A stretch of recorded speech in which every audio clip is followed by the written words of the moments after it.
We all know about Michael Jackson and his transformation to a white man, whose music not only inspired white people, but transition-inspired many black celebrities. When the world's culture and history is scrubbed and indoctrinated with perceptions. I don't know what you heard about me.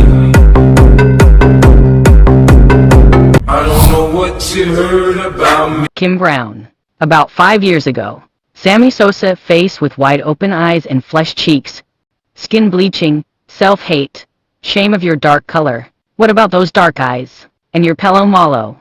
Well, no need to fear, Sammy Sosa is here. He's so happy with his own transformation into a white man that he started a new business venture to sell the miracle European whitening cream to other black people dissatisfied with their skin color, even gave a jar of cream to the black Latino. What do you think about what Sammy Sosa has done to his skin and image?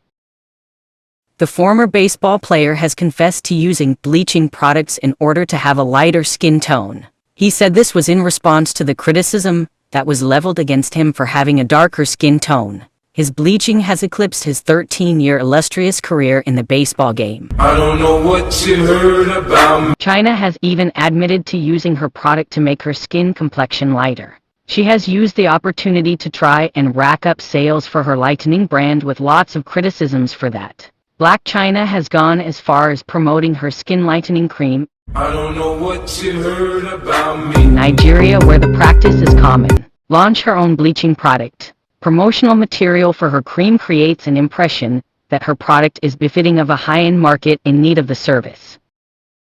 As written in Tuco magazine. But the entertainment industry whitewashes the film, history, and the consciousness of people's common sense by other means, and just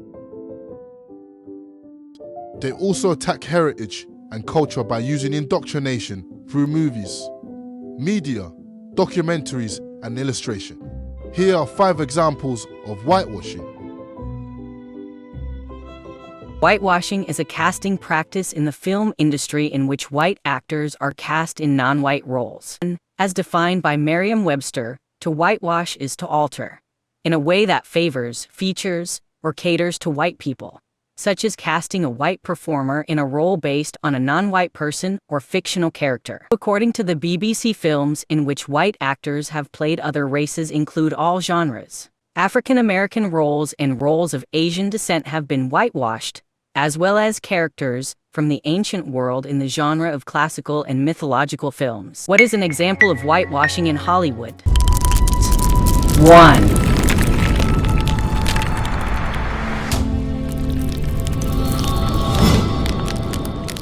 In the Western film, actor Johnny Depp plays the Comanche sidekick Tonto. Depp has claimed on several occasions that he has some Cherokee or Comanche ancestry. What about the character played by Johnny Depp? Because he himself hasn't really granted interviews to address this question. Yeah. And although it's been said that there is a consultant from the Comanche tribe, they haven't said exactly his last name, but he's just known as one guy that, helped them with the film. And apparently Johnny Depp has been taken in by the Comanche tribe as one of their own. So how do you feel about all that?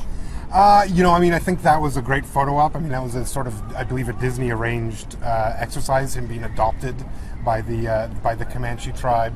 To me, that's all movie publicity. I'm not sure First Nations people have necessarily adopted Johnny Depp, and I think if we had before, I wonder how the reaction will be to him now.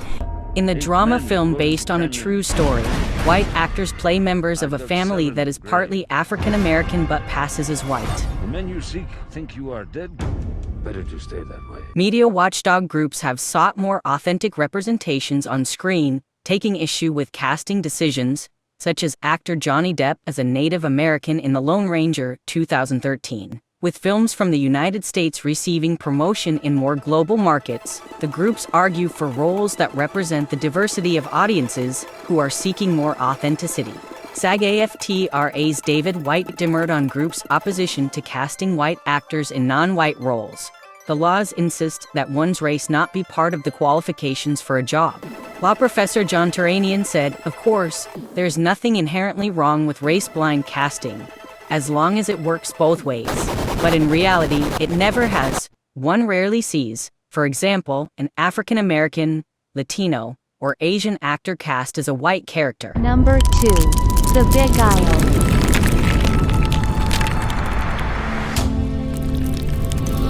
Beguiled 2017, the drama film set in the southern United States during the American Civil War, was based on a 1966 novel that featured the mixed-race teenager Edwina and the black enslaved maid Maddie. Edwina was recast as a white teacher, played by Kirsten Dunst, and Maddie was cut out of the film.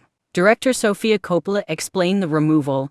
"I didn't want to brush over such an important topic in a light way. Young girls watch my films, and this was not the depiction of an African American character I would want to show them." Number 3. Avengers: Age of Ultron.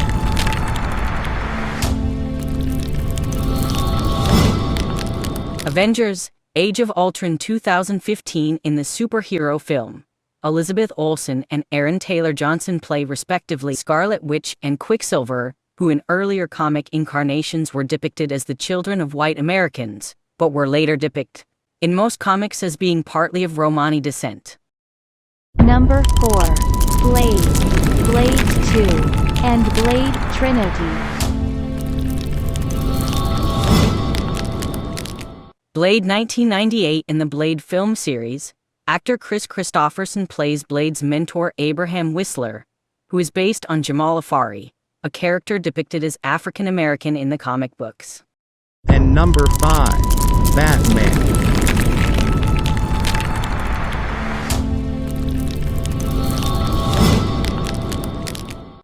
Did you know that Batman's, yes, Batman, the DC Comics superhero, is as all-American as it gets? Actually, today he could even be considered Mexican. Some even like to believe his story journeyed through native cultures and early blacks or the copper-skinned Indians of pre-Columbus era of times. Batman Begins 2005. In the Batman film, actor Liam Neeson plays Ra's al Ghul, who in the comic books was portrayed as of Middle Eastern or East Asian descent. The Dark Knight Rises 2012. In the Batman film, British actor Tom Hardy portrays Bane, who in the comics has origins in a fictional Latin American country located in the Caribbean. French actress Marion Cotillard portrays Talia al Ghul, who in the comics is of Middle Eastern or East Asian descent.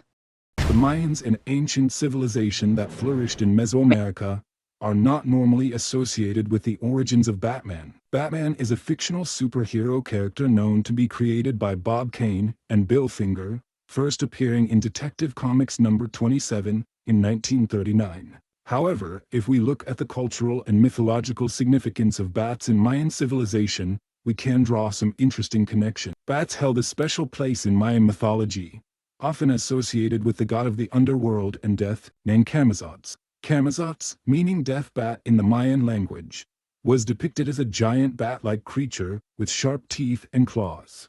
According to legends, he was associated with night, darkness, and sacrifices. Camazotz was said to inhabit a cave, which served as a portal between the earthly realm and the underworld. While Batman's origins are not directly tied to Mayan mythology, the prevalent imagery and symbolism of bats in Mayan culture may have influenced the choice to feature a bat-themed superhero. Bats, with their association with darkness and the supernatural, fit well with the character's persona as a nocturnal crime fighter. It is worth noting that Batman's character has evolved significantly over the years through various adaptations in comics, TV shows, and movies. Different writers and artists have contributed to the development of the character, drawing inspiration from a variety of sources, while staying true to the core concept of a bat-like vigilante seeking justice. In conclusion, while the Mayans and their mythology seem to be a direct source influence, the origins of the Batman character is not a wide observation of the public eye. However, the superhero we know and love today does come from the cultural significance of bats, characteristics not only similarly structured in culture, but also shared in Mayan civilization might have indirectly inspired some elements of the character's design and thematic elements.